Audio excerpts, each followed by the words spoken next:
গ্রাম আদালতের কার্যক্রম আরও কার্যকর ও গতিশীল করতে পিরোজপুর জেলা প্রশাসনের উদ্যোগে গ্রাম আদালত বিষয়ক প্রশিক্ষণ অনুষ্ঠিত হয়েছে। আজ পিরোজপুর সার্কিট হাউসে সম্মেলন কক্ষে এই প্রশিক্ষণ কর্মসূচির আয়োজন করা হয়। প্রশিক্ষণে প্রধান অতিথি পিরোজপুরের জেলা প্রশাসক মোহাম্মদ আশরাফুল আলম খান বলেন, গ্রাম আদালত হচ্ছে তৃণমূল পর্যায়ে ন্যায় বিচার নিশ্চিত করার গুরুত্বপূর্ণ মাধ্যম। এর মাধ্যমে মানুষ দ্রুত ও স্বল্প খরচে বিচার পেতে পারে এবং বড় মামলার চাপ কমে। আজকে যারা একত্রিত হয়েছে তারা আলটিমেটলি ম্যানেজার অথবা যদি মনে করি টিচার, তারা আসলে গ্রাম আদালত মনিটর করবে।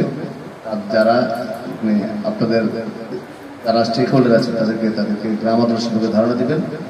অনুষ্ঠানে বিশেষ অতিথি হিসেবে উপস্থিত ছিলেন অতিরিক্ত পুলিশ সুপার প্রশাসন ও অর্থ শেখ মুস্তাফিজুর রহমান, অতিরিক্ত পুলিশ সুপার মোহাম্মদ মুকিত হাসান খান, স্থানীয় সরকারের উপপরিচালক আসাদুজ্জামান, সমাজসেবা অধিদপ্তরের উপপরিচালক মোহাম্মদ ইকবাল কবির, সকল উপজেলা নির্বাহী কর্মকর্তা ও থানার ভারপ্রাপ্ত কর্মকর্তাবৃন্দ।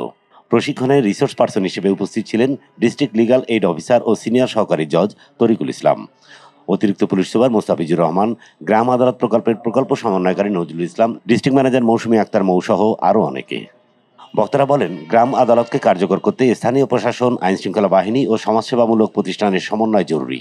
প্রশিক্ষণের মূল উদ্দেশ্য ছিল উপজেলা রিসোর্স টিমের সদস্যের দক্ষতা বৃদ্ধি এবং গ্রাম আদালতের কার্যক্রম আরও শক্তিশালী করা। বাংলাদেশ গ্রাম আদালত সক্রিয়করণ প্রকল্পের আওতায় স্থানীয় সরকার বিভাগের সহায়তায় এই প্রশিক্ষণ পরিচালিত হচ্ছে। সংশ্লিষ্ট কর্মকর্তারা জানান, ভবিষ্যতে আরও প্রশিক্ষণ ও সচেতনতামূলক কার্যক্রমের মাধ্যমে গ্রাম আদালতের কার্যক্রমকে আরও শক্তিশালী করা হবে। এর মাধ্যমে পিরোজপুর সহ দেশের বিভিন্ন অঞ্চলে গ্রাম আদালত ব্যবস্থায় আরও উন্নত হবে এবং সাধারণ মানুষ ন্যায় বিচার পেতে উৎসাহিত হবে বলে আশাবাদ ব্যক্ত করেন অতিথিরা।